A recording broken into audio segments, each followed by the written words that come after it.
All right. Welcome back, you guys.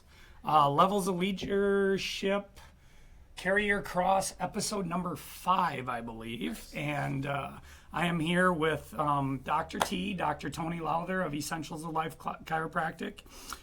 He is the clinical director. And how long have you guys been? 2009. 2009.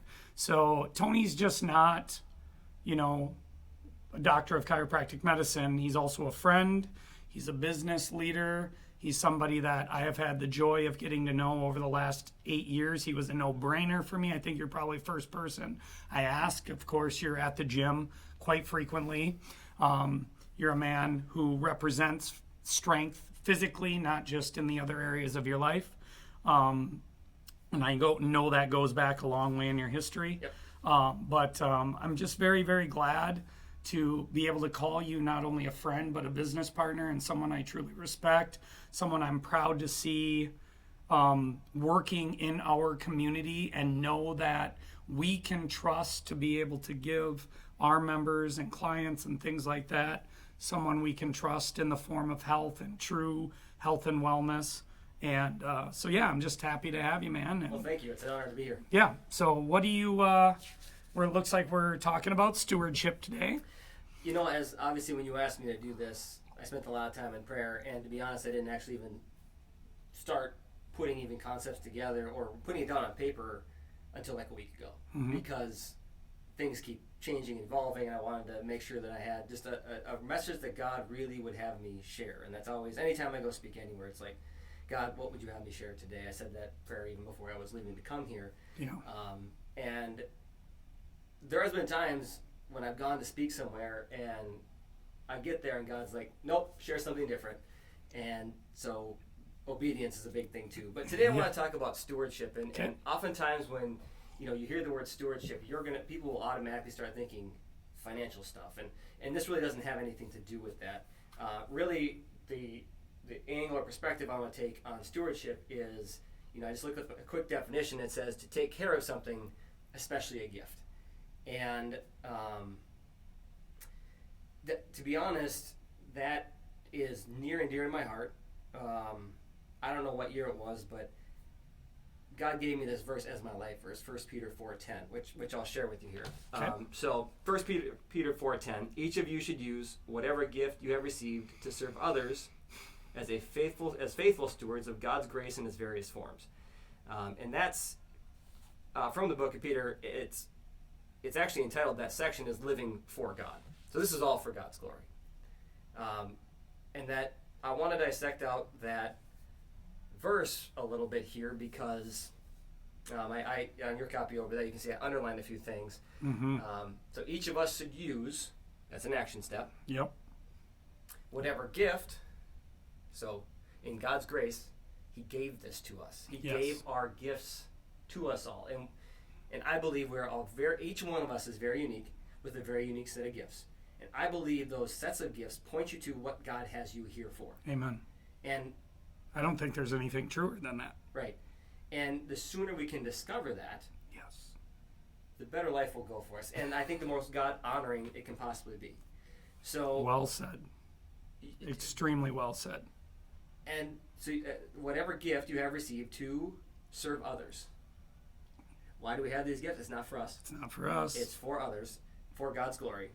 As faithful stewards, again, taking care of something, of God's grace in its various forms.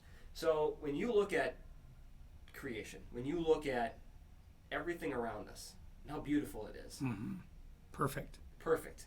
You have to know that we serve as an amazing God who created that. It all points to the Creator. And it's just, as I studied the human body, which I have studied for over 2 decades now, masterful, like Unbelievable. miracle, like it's totally incredible. And like I said, like if you take an artist who paints a picture, that picture is amazing, but the person who painted it is even more amazing to be able to create that. You can't, it can't be more than No. It's creator. a reflection of the artist. Yes. Right? Yes.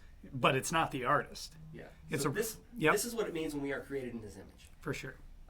But again, it's all for God's glory. And as I was thinking through this even more, and this is true for me, it all starts with our relationship with God. because I truly don't believe that you can't know his gifts without knowing him first. So your walk with him has to I know what you're saying. continue. I know exactly what you're saying. I would say, let me jump in for 2 seconds. I think the biggest mistake that people make today is just a mistake in logic regarding what life is and your role in it. We homeschool our kids, and one of the first things we teach them is what makes you think this is your life, right? It's that simple. Like, explain to me biologically, explain to me miraculously what you did to create this, right? And exactly, and this also, I believe, is the fundamental root core issue regarding people's dis-ease, people's medical issues, their Cain versus Abel, kind of victimhood perspective, and where they look is you can either view it that way, right, which so many people do, right? Here I am. This is my life. Everything here is for me, right? Everything here is happening to me, right? Well, that's a classic victim. It's also classic claiming victory over the good things that happen to you when it happens to work out that way. Or you can have, truly, to me, it just seems so obvious, right? It's like, well, if this is all here for you, why am I here? You know what I mean? Like, what does that make me in your dream? You know what I mean? And fair enough, I'm happy to be a part of your dream, but, it's like, this is here with or without us. We're a part of it. Yeah, we get to be And part so of the question is not what we get from it. The question is, what does it want from us? And so being able to put your kids in a position where they can start seeking immediately, you said, you have to know God to be able to have that revelation. Otherwise, you're never going to know why he put you through those things to bring those gifts out, to present them. Next thing you know, you're a gym owner in Andover running a Carry Your Cross program and, or whatever, right? And it's like, but you can't know that unless you know God. Yeah. So anyway, sorry. And you got me excited. You're hitting some really good buttons there. and obviously, again, so this is all really taken next level steps as I've gotten closer to Jesus. The more I've gotten to know him better, the more it's been apparent to me what I'm here to do. And I encourage anybody that's watching this, you all have gifts. I guarantee it. Yep. You have to discover them, but you got to get with God first. Then you'll discover your gifts over time.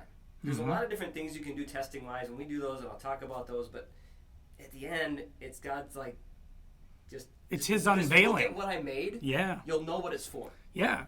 And he does that slowly because you can't handle it. If he were to go to you when you're 5 and say, hey, you're going to be, an NBA player and you're a tribal guy in the pygmy, it's like, what does that mean? It's like, no, what he's going to reveal to you is your ability to dribble down this road. And then he's going to reveal your ability to shoot down this road. And then he's going to reveal your ability to play with others and pass. And the next thing you know, because you're open to that, he's created the game for you. Well, very true. And and honestly, if I've said this many times, if God would have shown me what our office now, when I first opened it back in 2009, I probably would have run away. Right. Because you can't handle that. No. And so he only shows you one chapter. He probably only shows you one page at a time. That's why he's always paragraph. And that's why he's always veiled biblically. Yes. You never see all of God. Right. You see little pieces. Right. Well, yeah. Yes. It's beautiful. So it's great just, this faith journey is just taking one step at a time. And my next note on there is, so again, it all starts with our relationship with God. The more you know him, the more he'll reveal his gifting for you. But then you have to look for opportunities to share those gifts with others, because that is putting your faith into action. And that goes back to serving. It's an action. I said it's to use your gifts. Yeah. And if we aren't actually if you know them, if you know him, and you know the gifts, but you don't actually use it, I think you've missed a critical piece. And so that goes into the whole faith and works thing. So. Getting into James. Oh yep. Oh yes. You know. You went into James, right? I'm going to James right here. Yeah. I'm going into James. You know where I was going. See, I'm going at it. Holy Spirit, baby. Faith and deeds. James 2:14 here. I'll read this here. So, what good is it, my brothers and sisters, if someone claims to have faith but has no deeds? Can such faith serve them? Suppose a brother or sister is without clothes and daily food. If one of you says to them, "Go in peace, keep warm and well fed," but does nothing about their physical needs, what good is it? In the same way, faith by itself, if not accompanied by action, is dead. I mean, Such an important book, right? man. Like, it's right there. It's like, so important. be well and prosper. Okay. Peace. So again, we have gifts for a reason. Right. It's putting those gifts into action that then fulfills, I believe, fulfills our purpose here on earth. Yeah. And then it's, for me, I'm hoping to hear those good words up there. Well done, my good and faithful son. Amen, brother. I got another one for you. Lay it on me. This is Matthew. You were gonna quote that, weren't you? No, I honestly didn't see the James one, but then I saw the realized Matthew it. Then I saw the Matthew one, and I was like, well, I can't claim I knew it was Matthew if I've already seen it. Right. But the James one, I legitimately didn't see. I was like, he's going to James. Yeah. If it's faith and works, it's Wasn't James. Not, but James in there. And this is obviously the parable of the bags of gold. Okay. Which, listen to this. Again, it will be like a man going on a journey who called his servants and entrusted his wealth to them. To one he gave 5 bags of gold, to another 2 bags, and to another 1 bag, each according to his ability, his calling. And see, they realized that. I think the guy that got 1 is like, come on. Yeah. But there's a reason. There's a reason. And I think this faith journey allows for growth over time the more that you show that you can be trustworthy to what he's given you. Yes. Oh, so important, dude. Then Well he went done. on the journey. Yeah, so then the man went on a journey. The man who received 5 bags of gold went at once and put his money to work and gained 5 bags more. Also, the one who had 2 bags of gold gained 2 more. But the man who had received 1 bag went off, dug a hole in the ground, and hid his master's money. And later he said you could have put it in a bank, but I think that's not current economy. That's back then. Right. We won't go into that. I think we're probably better off putting it in the ground again. Nowadays. Okay, back to this. After a long time, the master of those servants returned and settled accounts with them. The man who had received 5 bags of gold brought the other 5. Master, he said, you entrusted me with 5 bags of gold. See, I have gained 5 more. His master replied, well done, good and faithful servant. You have been faithful with a few things. I will put you in charge of many things. Come and share your master's happiness. I mean, Yeah. I want to hear those words, and I would want to share in my master's happiness. Yes. The man who had 2 bags of gold also said, Master, you entrusted me with 2 bags of gold. See, I have gained 2 more. His master replied, well done, good and faithful servant. You have been faithful with a few things. I will put you in charge of many things. Come and share your master's happiness. Oh, and then the man who had received 1 bag of gold came and said, Master, I knew that you are a hard man, harvesting where you have not sown and gathering where you have not scattered seed. So I was afraid and went out and hid your gold in the ground. See, here it is. Here's what belongs to you, his master said. You wicked, lazy servant. So you knew that I harvest where I have not sown and gather where I have not scattered seed. Well, then you should have put my money on deposit with the banker so that when I returned, I would have received it back with interest. So take the bags of gold from him and give it to the one who has 10 bags. For whoever has will be given more, and they will have it in abundance. Whoever does not have, even what they have will be taken from them. And throw that worthless servant out. Wow, this gets aggressive. Right. Throw that worthless servant outside into the darkness where he will be weeping and gnashing of teeth, which obviously there's heaven and hell references in there. Yeah. But it's right there. It's right there. It's, okay, know God, know your gifts, do something about them. And I'm a huge fan of Mark Batterson, the Lion Chasers. Like, I don't know him, but phenomenal. Okay. He's always about, like, Circle Maker. One of my favorite books, The Lion Chasers. It's talking about doing big things. Like, he gave you a gift, expect you to do something with it, and I do believe we honor him with the bigger things we do.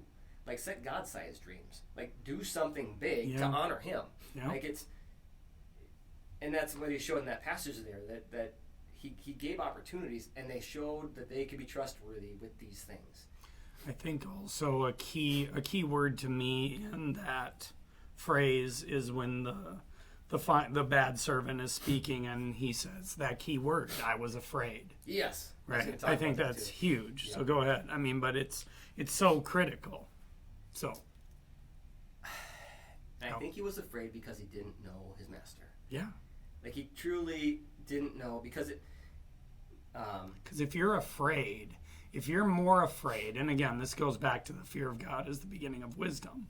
Mm-hmm. If you know where to put your fear, and the fear is that you won't be a good and faithful servant. Mm-hmm. If your fear is in the disappointment in God, knowing that he gave you this gifts and knew that you need to be out there, bringing his kingdom. Yeah. Right?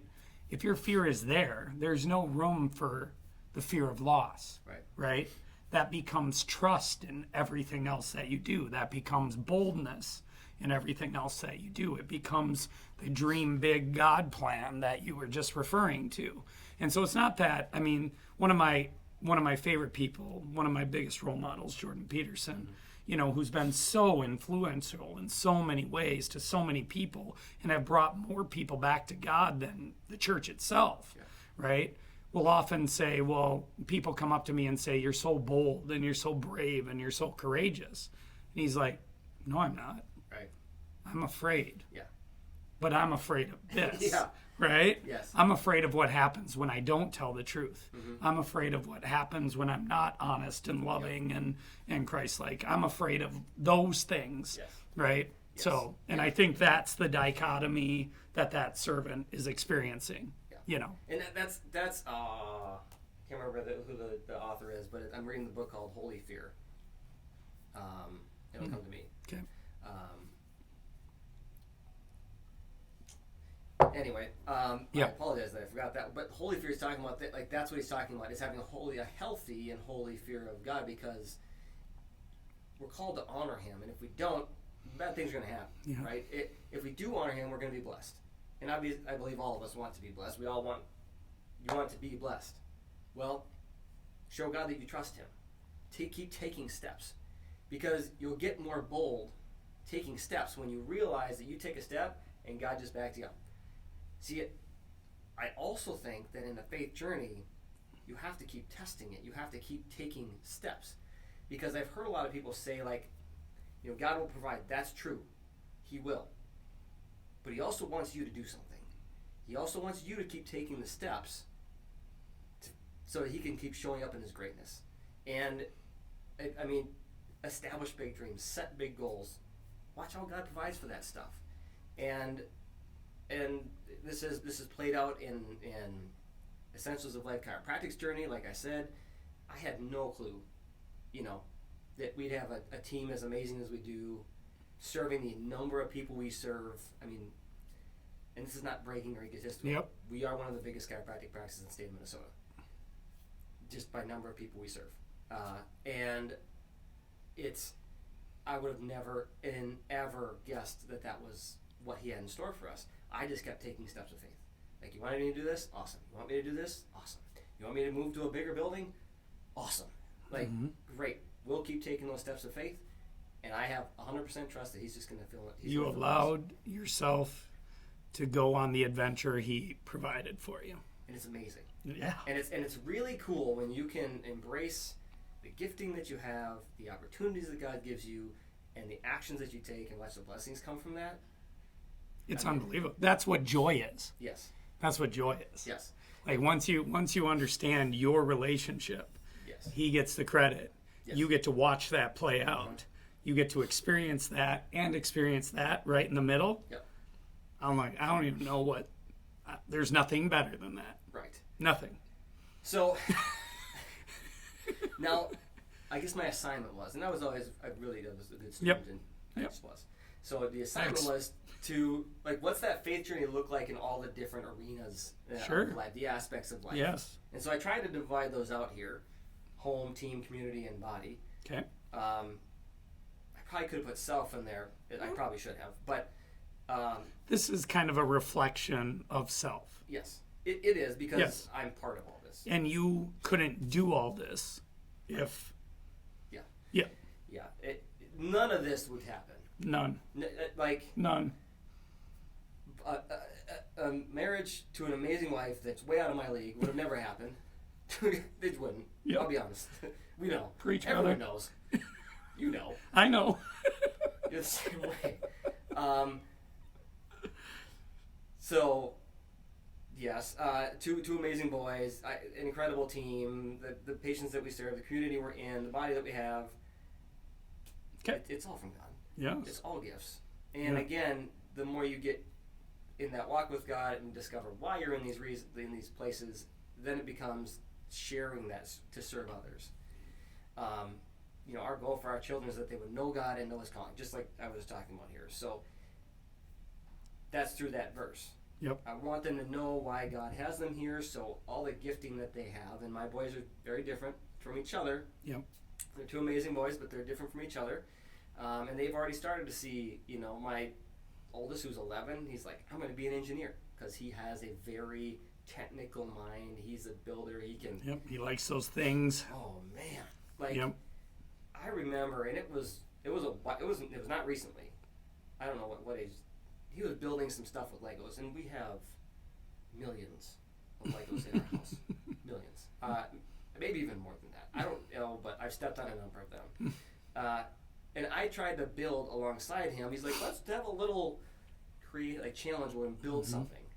And mine was pathetic. And he had this whole thing. Mm-hmm. I said, my goodness, man. So cool. I mean, I always wanted him to be a chiropractor. That's what I was hoping and praying for. But that's not his pathway. I think my second one might be, though. Sure. Who he actually the other day, and this was pretty sweet. We were putting the kids we were getting ready to get the kids down for bed at night, and Ashley came in. She goes, "You need to come over. You need to come listen to what they just said." And it was very sweet. So we went back in there, and the boys were talking, and Luke, my youngest, I think Luke was saying this. Well, they agreed. Noah was going to be the engineer, and my youngest son Luke, who's very gifted athletically as well, he's a beast. He came out with muscles. He was a 10.5-pound baby that we had at home. Nice. Little Samson. She was. I held him, and I was like, "This looks like a toddler." Just muscles on muscles, but he's fast. He's athletic. He's coordinated. He's like, "Well, I'm either gonna first. I'm gonna be a NFL player." I was like, "Yeah, Okay. First. Yeah, first. First. Once I get that out of the way. Yeah. If that doesn't work out, I'll be a chiropractor." Right on. Fair enough. Lukey, I love you. I'm okay. The chiropractic was second on that list. Yep. But It's a good fallback. and I'll be honest with you, there's a certain athleticism you have to adjust that many people in a day. Yeah. And he's got a very empathetic, caring heart that he relates well to He's people. a people person. He definitely is. So that's their gifting, and they Yep. know this, and so we're just shepherding that. I put on there our prayer for them is, Lord, thank you for the many gifts you have blessed us with.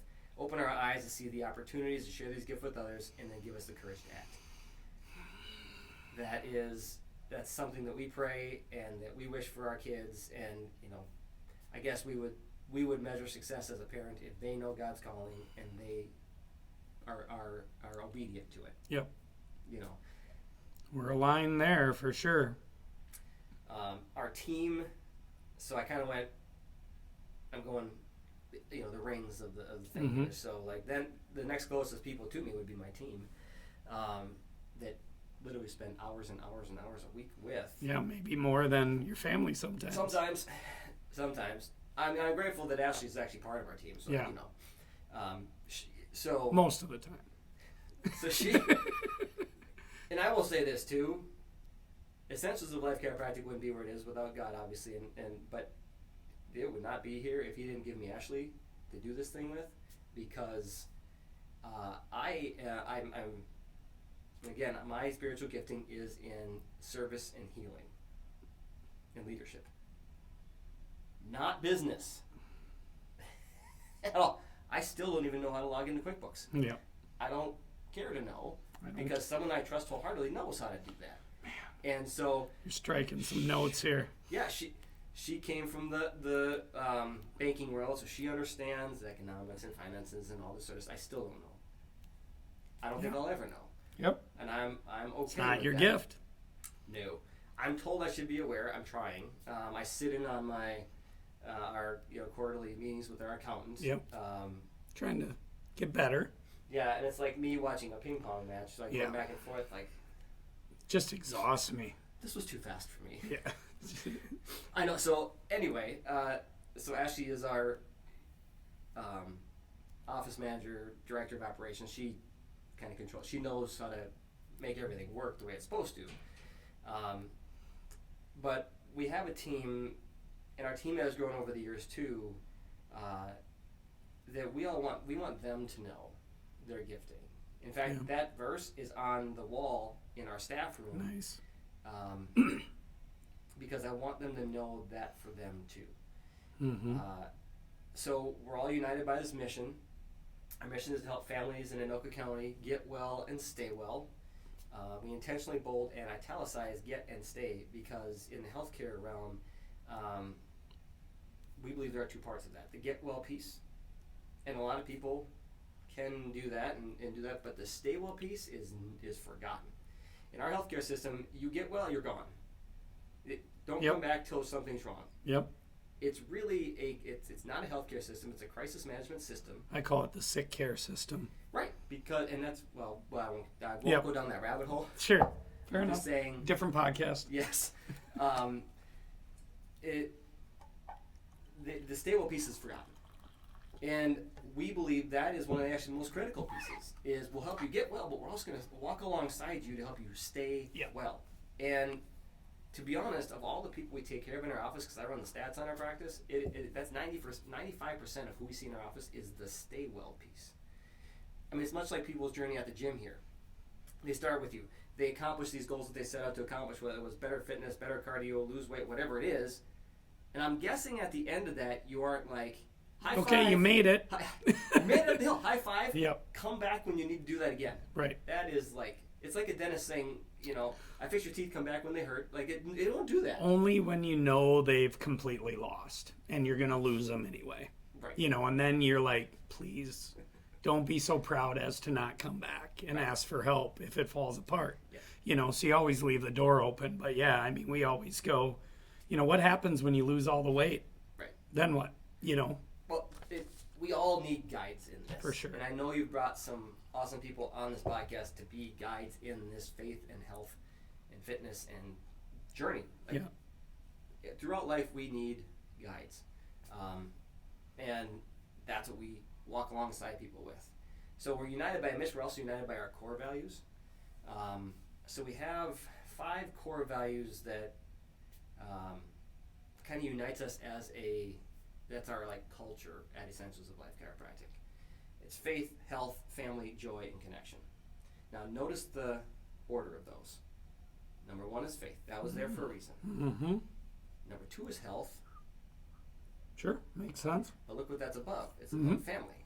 Yeah. Because it's, if you, and this is not selfish, it's being self-full. Preach, baby. If you don't have your health, you can't really show up very well for your family. So really ignoring your health is selfish because you can't serve others that way. Right. And we're called to serve others with our gifts.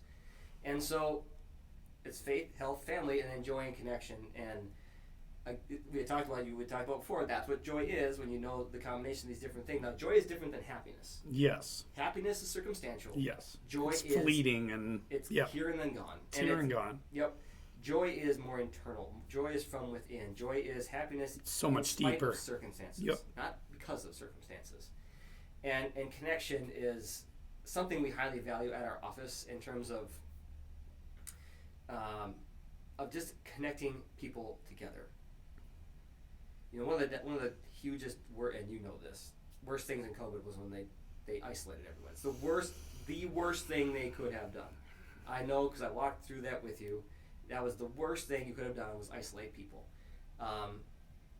But we need connection. People need other people. And we do a lot of things. I mean, yes, we're a chiropractic office, but we do things like the Andover Parade. I don't know if there's another business in Andover that does more than you. We try to do a lot. Yep. Next week we have a blood drive. We have a Feed My Starving Children outing. We do the polar plunge. which I love doing. But Mm-hmm. my team, if you're watching this, they can't stand that I do this. They're like, oh my gosh, she's gonna make me do this. Yep. And I give grace. I'm like, you don't have to, but you definitely should. And so, Especially with all the cold water Yeah. therapy going on. I mean, come on, man. let's go. It's healthy for you. That's it. And I actually I got the Appleberry family to do it last year Nice. because I told Jen, I said, all great stories start with a yes. How many great stories start with a no? Yeah. No Right? kidding.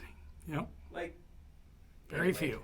And so, but that's kind of our culture. But then as a team, so this is us serving the patients that we serve in our office. Is excellence, engagement, and enthusiasm. Now, I intentionally chose 3 E's because our logo is an E and there's 3, and I like it. It's everywhere. I like it. I mean, my team, when I announced that, was not surprised to need to see that there was 3 E's that I chose for our team core values. But excellence, and I believe excellence is just honoring the gifts God gave you to the best that you can. It's like the whole thing I just read in here from Matthew of honoring the gifts he gave you. Like, do something with them and do it well. Engagement. So where engagement comes in is, yes, we value connection, but in order to bring about connection, we need to engage that process. Like, our role is to engage the connection and encourage that. And that was another that I was considering. But then enthusiasm. I think enthusiasm is kind of one of our X factors at the office because, like, we are just enthusiastic about everything. Even me, listen, I have a fear of needles. And so if I get excited about getting people to a blood drive, that is telling you something. And I'm doing it myself. And I'm doing it because we started doing blood drives because Dr. Lisa's daughter, this was a while ago, but she went through leukemia and needed a number of transfusions. So afterwards, It's perfect. Dr. Lisa, who's absolutely amazing, she had on, God put on her heart to start giving back or paying it. Like, she wanted to host blood drives. And I remember when she brought this to me, and she's like, Dr. T, I know that you hate needles. I pass out. I even I get in a blood draw, like I will faint. I'm getting a little bit better. She's like, I want to start doing these. And I'm like, oh man, because I know that if I'm gonna ask someone else to do, I don't ask people to do anything I don't do. So I'm gonna do this. And so I put myself through this, and I'm already getting some anxiety about it, even though it's next Tuesday and I'm talking about it. But like, I'm still gonna get enthusiastic about that and getting people to it because I know there's a greater good for it. There's a shortage of this, and people in our community need it. And we've been told that. So the bloodmobile comes, and I think at this point we have like 35 of the 45 spots already filled up. Nice. If not more. And we have such a generous group that we serve. Anytime we do anything, we do Toys for Joy, right? Anytime we do anything like this, it just blows up because our patients just like, I want to be part of this. I want to give back. I want to help. Like, they want to share their gifts with others. So it's really cool to see that as a culture that we've established at the office, and just watching it happen. It's beautiful. I always tell any team member before they join our team. In fact, we're bringing on another doc, Dr. Lucy, onto our team, and I told her this. I said, I will promise you that you will grow personally and professionally at this office. There may be other job offers out there. There may even be offers paying you more. What do you value?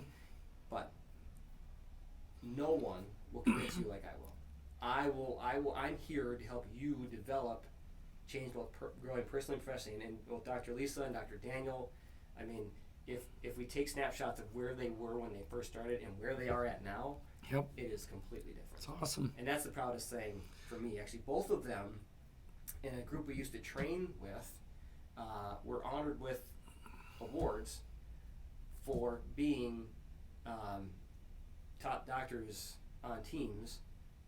This was a number of years ago, and I think the person who had the most tears in their eyes was me, because I'm like, right there, that's it.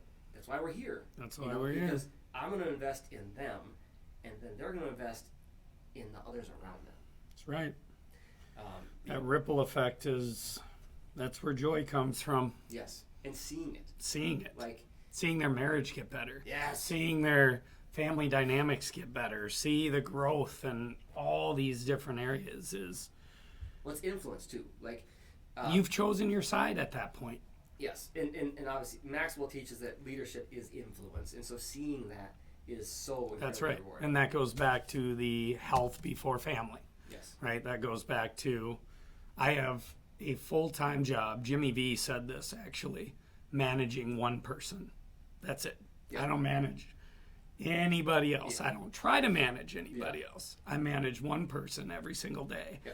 Because, if you don't wake up and you don't choose to be enthusiastic, to be excellent, to have purpose and meaning, to serve the highest good, then it's just a matter of service and expanding my capacity for that in whatever, in whatever way you can. But it's a choice. it doesn't work any other way. Every day is a choice. Every day. And I teach this in a lot of workshops I do. Like, how you start your day is a big deal. Don't even get me started I on a snooze okay. button, dude. Don't even get me I started understand. on I'm a with snooze you. button, dude. But wake up, glass of water, Bible. Like, that's how you should start your day. Amen. I'll leave it at that. I call it seek first routine. That's Yes. my routine. So when we go through our transformation programs and we're digging into spiritual health, one of the first things, and that was my podcast on episode 2, it's called Seek First, Yes. right? And it's Yep. Matthew 6:33. And it's all about not just the philosophy behind directional thinking versus destinational thinking. It's about when you do it Yep. in the day. Yep. It sets your hierarchy of priority and it puts your place in the world. Yep. And you're choosing to insert yourself at that point as a servant versus, once you hit the snooze button, you've already lost. Yeah. Yes. To me, you've already lost. They need to make alarm clocks that don't have snooze. Yes. I don't even know why they Or just designed it. break it. I'll just I'm put like, some- my goal is to get up before my alarm. That's my goal. Yeah. It's like, I want to be ready to get up. I just had this conversation with my 6 a.m. and she's like, and I'm like, I told you to be ready. Yeah. I'm like, she's like, I hit the snooze button. I'm like, One of the things we teach we do workshops in our office too. It's, again, not just chiropractic here. We do a lot of things to Yep. help people along this health and wellness journey. So we got workshops on sleep and posture and nutrition and stress. But in the sleep workshop, we say the goal is to be able to wake up before your alarm. amen. And we talk about strategies to do that and to get there. But that's when you know that. And the worst thing you could do is not like if you're up, stay up. Get up. Yeah. Within reason. If it's an hour and a half, yeah. go back to bed. Go back to bed. Like, you'll hit another sleep cycle. And you'll Today come I back was up. 20 minutes early and I sat there for a second. And I'm like, all right, let's go. I'm like, there's no point. There's Right. no point to going back to bed. Yeah, and the snooze button is terrible because you don't have enough time to get in and out of a sleep cycle, so You you're gonna don't. wake up more tired anyway. That's right. Yeah, no. You're not gaining anything from 9 minutes. And what are you really saying when you hit the snooze button? I don't want to wake up yet. Right. Well, think about that thought. Yeah. Why don't you want to wake up yet? Like, why don't you want to wake up? I want to wake up. Well, what if you look at the day as another gift from God that you're supposed to steward? Like it is. It is. You know what I mean? I know. Right. Like right. what? Like it I is. know the Like answer, the I'm just telling you the miracle question. that the miracle that we take for granted that we're actually emerging out of consciousness, out of unconsciousness, and back into this, and we have a chance. Yeah. And for me, it's just once you understand your relationship with God too, as you do, then truly your eyes are open in a way where the adventure unfolds, and it is truly just you never know Right. what's going to happen. And once you have faith that whatever happens is what's supposed to happen, well, then it's exciting. Right. Like it truly is exciting. Good, bad, ugly. Yeah. You're not the arbiter of that. You're the interface, Yes. And it's like, so, yeah. To me, it's like, let's go. So much like how we start our day, in our office, we actually start our shift. Yeah. So our team gathers 15 minutes before each adjusting shift. We have 2 adjusting shifts a day. We pray over the shift, Nice. over our care of the patients, over all the appointments. We pray over that, and then we look at the schedule and what is in store for us that morning or afternoon. But that's how we start our shifts. And obviously, in the office, the experience that patients see, there are scriptures on the wall. We have a Chiro Kids wall, and it's the train them up in the way this should go, and when they are old, they will not turn from it. But the music is there. We got KTIS playing. Like, just walking in, they know that Where you stand. we know where we stand, but we also know that this is at the center of it all. Like, our first core value is faith, and if we're not actually showing it, then we're not really honoring that. And so, I honestly, yes, I want to help people on a health and wellness journey, which is great, and it's not more than a week goes by that I don't get to have faith conversations with somebody. Yeah. And awesome. I love that too. Agreed. So again, in that line of stewardship of our team, each and every one of them has an incredible city. Each one is very unique. And together we have a team that can serve a large number of people but share their gifts. So I want them to be each fulfilled in the work they're doing because they're sharing those gifts with every single person that we get to care for. And so I love when someone from the community steps foot in our office, and because I know that's going to be an amazing journey. I don't know exactly what it's going to be, much like a faith journey, but I know it's going to be amazing, and I'm going to walk with them through this, and it's going to be awesome. Or any of us, not just me. In fact, Dr. Lisa, Dr. Daniel, and now Dr. Lucy, we have a great team that all serves patients. So when we created Essentials of Life Chiropractic back in 2009, they always say that again, I don't know, I said this before earlier, I don't know business very well, but I know this much, that we're here, you create something to solve a problem that people have. So the problem was that people didn't have enough health to enjoy the life that they wanted for themselves. That's a problem. Mm-hmm. That's actually why, health is before the other stuff, the family and the joy and the connection, because if you want that, you're going to need the health. And our solution is that we're here to share the knowledge and the gifts.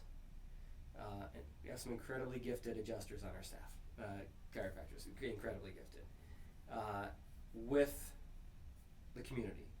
So any opportunity, like, I didn't hesitate when you said, hey, you want to do this? Yep. Got a message from the health teacher at Andover High School of, do you want to come speak to the students? Yep. Yes. And yes, if it's in our community and it has something to do with health, I want to be there. I want to share. Because seeing people start to understand health, start to understand how their body works, and seeing the results of actually doing the things that we teach them.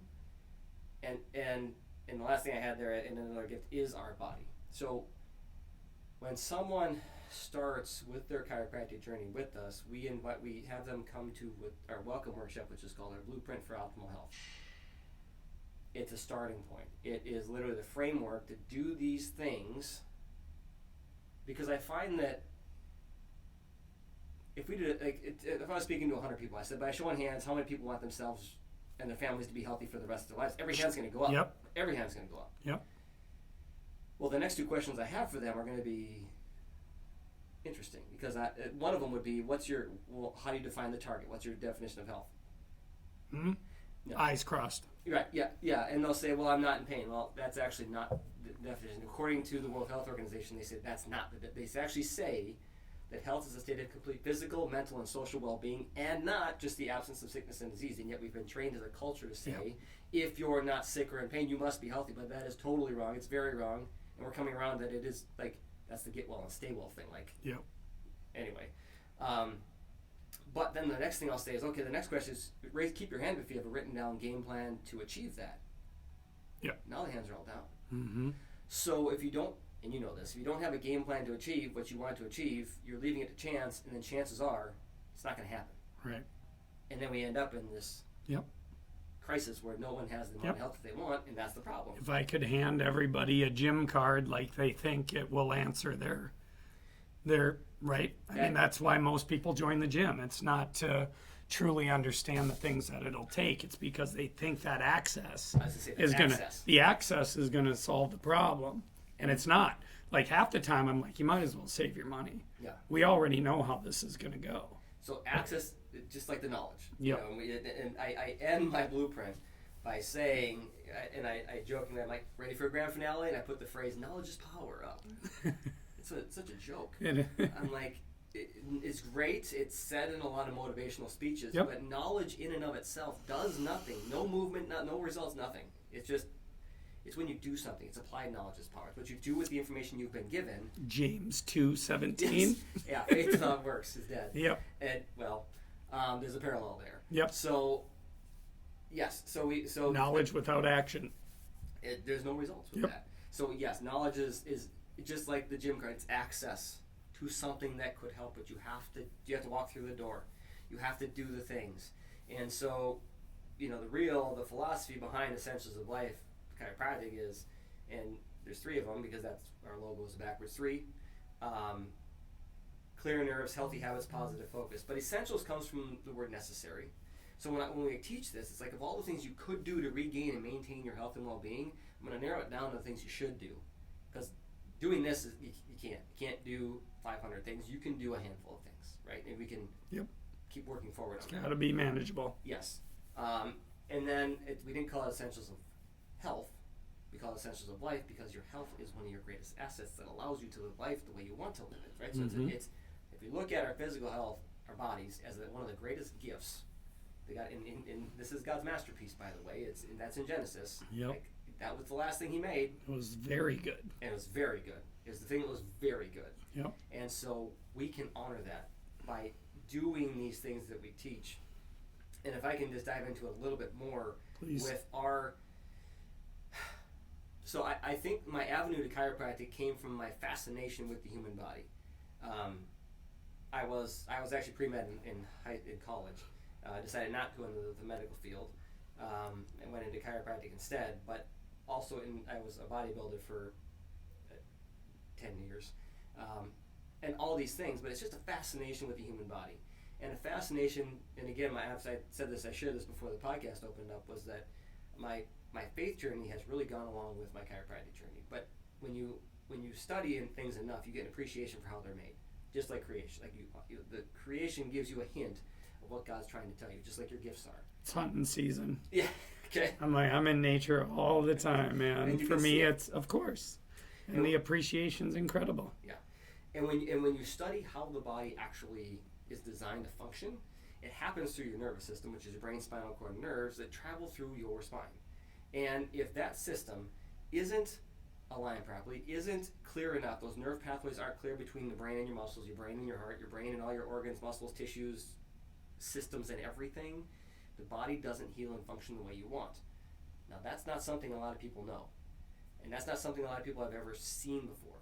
So we actually have, that's actually what our chiropractic care is based on, is that alignment of the spine, keeping the nerves clear. That's why it's essential number 1 for us. And we also have technology that can measure it. So we can measure where these disturbances are, which can accurately predict where things could be coming or where the current set of issues are. But not only can we help things, again, get well, clear out, but then stay well, because we can keep monitoring that along their health and wellness journey. So just because we use it to monitor progress, I believe so strong in that technology. We have 3 of them, and they're not cheap. And so that is how we care plan everything that we do in our office. That's how we help to manage it. Because if you're just chasing around symptoms, you're going to lose that battle. I promise you, you're going to lose that battle. And then the healthy habits that we add to that, because if you're just doing the chiropractic care, but not doing all the other things outside the office, because healing doesn't happen in the 10 minutes you're in the office. It happens a lot of other time in the day. As we talk about the importance Supporting adjustments with physical health. Yes. We talk about diet. exercise. Yep. Exercise and activity. We talk about sleep. We talk about water intake. We talk about nutrition. Prayer. Yes. Meditation. And that's in positive focus that's where that part comes in too. So when we have these 3 essentials, and if you just do these things, you will experience better health and well-being for a long, long time. And again, it's getting people to understand that your body is it's the only thing he said was very good. Mm-hmm. And I believe proper stewardship is taking care of that gift he gave you, because if you can't do that, you probably won't be able to do everything else he's called you to do. Yep. So good, man. It's a good job. Yeah, I mean, there's so many things that we could talk about because we align so much in different ways, right? You know, our focus on our transformation program is more, you know, again, from the behavioral healthy habits thing. We have to get the mind right. You know, we have to get the submission to thought and spiritual awareness right. You know, I mean, this is what truly sets us apart, and to be able to have those habits ripple out from the core, right? And so, you know, there's so much alignment here, but it all goes back. You know, this is my problem with World Health Organization as well. It's like, okay, you got the mind, but you're missing the spiritual component too. And while those things are so connected, the spiritual goes deeper than the mental. Yeah. It goes deeper. It underlies it. I'm not a huge fan of the WHO. Yeah, I know. I'm just saying that they set the definition of it a long time ago, for sure. and that's just what it is. And it's close. I mean, it's at least somewhat. Close, you know, I mean, you know, I wish they would practice what they preached, because they wouldn't have suggested locking people down. Yeah, you know, physical, mental, and social, and they should have said spiritual. Yes, but you know they're not going to say that. Of course, they can't. No. You know, so and for me, like not to go into it, but the mindset, the psychological, and the spiritual are different layers of kind of the same general category. The spiritual is the deepest, most profound layer, and it's the most accurate. The psychological is kind of a new age, new understanding language that overlays it, but it misses some components. And the mindset aspect of it is a good entry point, but often my problem with mindset and the self-help world is that it brings hubris and it brings ego into the equation, and it eliminates the humility and the spiritual placement of the person in that process. And so, and plus, nothing new under the sun. Sorry. You know, I've met some really amazing self-help people, yourself included, but these aren't new ideas. No. You know what I mean? These are all right here. Yeah. They might be packaged different in a new metaphor or a new fancy phrase or whatever, and that's all good. That resonates with people on different level. But that didn't, you know, that's not you, dude. Right. You know, that came from here. Yeah. That's all here. Yes. And it's like, so credit goes where credit is due. And so, you know, it's just, you know, we're just so blessed to have you in the community. And you know, I can't say enough amazing things about Essentials of Life and your family and all the things that you do. And I'm just so looking forward to how God unveils our pathways forward. Clearly, He's brought us together in this situation. You know, if you'd have told me that I was going to run a men's group called, you know, Carry Your Cross out of a gym, right? You know, like 10 years ago or whatever, you know, but it's that bold step, right? It's allowing yourself to be pushed in that direction because you see the need. And for us, men in particular are struggling. Everyone's struggling, but men are struggling. Men are struggling in their ability to see their purpose and meaning, to see the stewardship call, the responsibility to the highest good in that order that you just said, right? I mean, you nailed it. It's like, you want purpose and meaning in your life? Do this. And start with you. Open up this. That's right. Start with you. Have it reflect in your home. If you can handle that, take on the next level, which is your team, right? Which is what we do. And if you can handle that, take on the next level, which is your community, right? And then God only knows what's after that. And it's like you said, it's back to the original verse. At that point in time, He's handing you 5 gold pieces. Yes. What's after that? Correct. God only knows. You know? I don't know, but it's been an amazing journey so far. So that leads me to believe it's going to be an amazing journey going forward. That's right. Awesome. Well, thank you so much for coming in, and we'll wrap it up at that. And this will be a week out. So we have time to load it up, but sorry, I'm losing my voice already. It's Tuesday. But it'll publish on Tuesday evening for whoever can benefit from it. Nice. So thanks, buddy. Appreciate it. Thanks for having me on. Of course.